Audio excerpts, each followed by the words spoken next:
салом дӯстон, шумо барномаи стендапро тамошо доред ва мо имрӯз дар бораи чизе суҳбат мекунем ки ҳар рӯз бо он сару кор дорем. Ба ибораи дигар, бе он зинда буда наметавонем. Ин ғизо аст. ғизо танҳо барои сер шудан нест.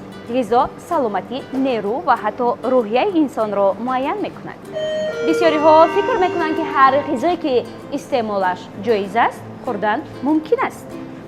аммо ҳақиқат ин аст ки ҳар ғизое ки мо истеъмол мекунем ба организми мо чӣ таъсир мегузорад. баъзе маҳсулот инсонро солим ва фаъол мекунад, баъзеи дигар баръакс ба организм зарар мерасонад. албатта яку якбора не, оҳиста оҳиста. ҳоло бошад мехоҳем ҳамроҳи шумо ғизо ва саломатии инсонро матраҳ кунем. табибон мегӯянд ки саломатии инсон аз ғизо шурӯъ мешавад. агар инсон ғизои дуруст истеъмол кунад, нерӯяш зиёд мешавад, хобаш беҳтар мегардад ва рӯҳияш болида мешавад. инаш бовар кунед 100% дуруст аст. масалан фарух, агар ҳозир ҳаминҷа як ширинӣ мебуд, чои гарм мебуд, шоколадҳо мебуд, рӯҳияи ман медонӣ чӣ хел мешуд? баъд ҳоли организм чӣ мешавад?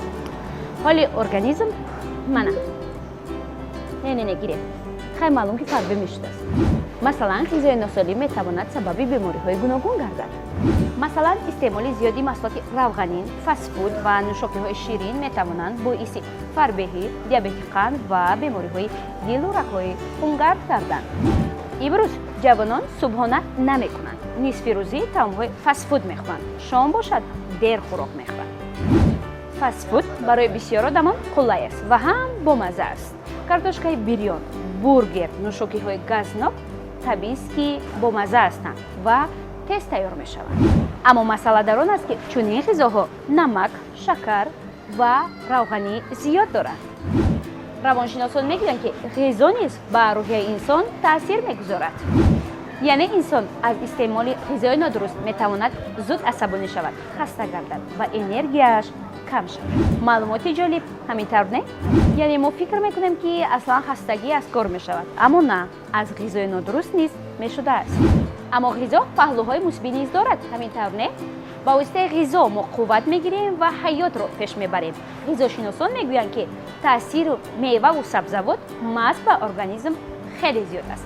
дар ин қисмати барнома мо атрофи ғизо ва таъсири он ба организм суҳбат хоҳем кард. яъне табиат барои мо беҳтарин ғизоро офаридааст. ин мева ва сабзавот аст.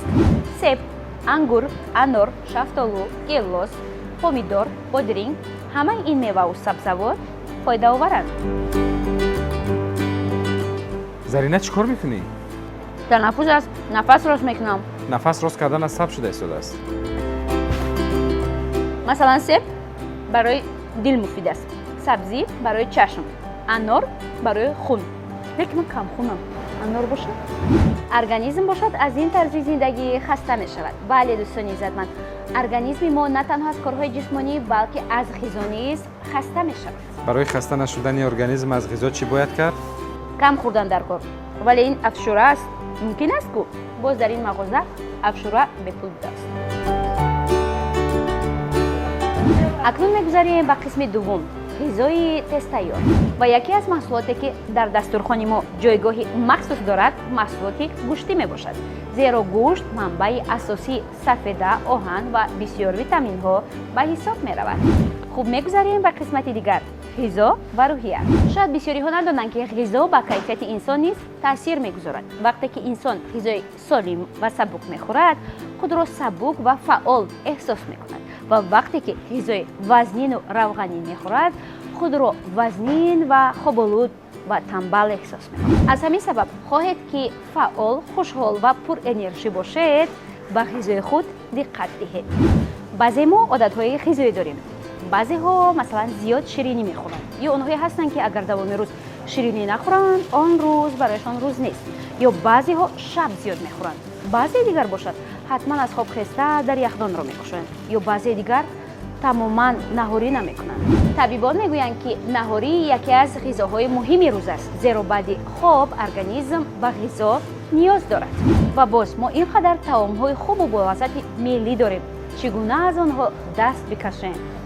ғизои миллӣ фоидаи зиёд дорад, Зарина. بله، بنابراین در این قسمت برنامه ما اطراف غذاهای ملی و تاثیر آن به ارگانیسم حرف خواهیم زد. طعم‌های ملی نیز فایده‌ها زیاد دارند. شوربا، آش بریده، دلده، خروتاب از جمله طعم‌هایی هستند که غذاهای طبیعی و سرغذا هستند. اما اگر غذا خوب هم باشد، از معیار زیاد استفاده شود، آن میتواند به ارگانیسم ضرر آورد. بنابر همین اینجا قاعده اساسی یک چیز است: معیار. اما در موضوع تشکل طرز حیاتی سالم ورزش را نمیتوان صرف نظر کرد. مثلا اگر شما زیاد حرکت کنید ولی غذای نادرست استعمال کنید، نتیجه خوب نمیگیرید. یا برعکس، اگر زیاد بخورید و ورزش نکنید، آنگاه نتیجهش به همه شما معلوم. حتی سیر و گشت عادی میتواند به انسان فایده آورد. مهم آن است که انسان به بدن خود اهمیت دهد. حالا باشد چند مصلحت عادی برای شما پیشنهاد میکنیم. یکم، بیشتر میوه و سبزیجات بخورید. دوم، آبی نوشاکی به قدر کافی بنوشید.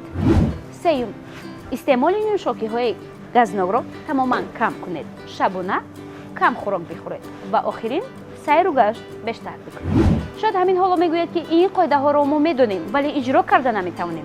پس این طور کنید: همین قاعده ها را چاپ کنید یا جای نویسید و آن را در هر کجای خانه، جایی که شما بیشتر آنجا وقت میگذرانید، ثبت کنید و هر بار که اون ثبت را شما با چشم میبینید، اون به ذهنتان ثبت میشود که شما باید از این کارها خودداری کنید یا این قاعده ها را اجرا کنید. اگر این حالت 2 هفته ادامه یابد، آن به عادت همیشگی شما تبدیل می‌یابد.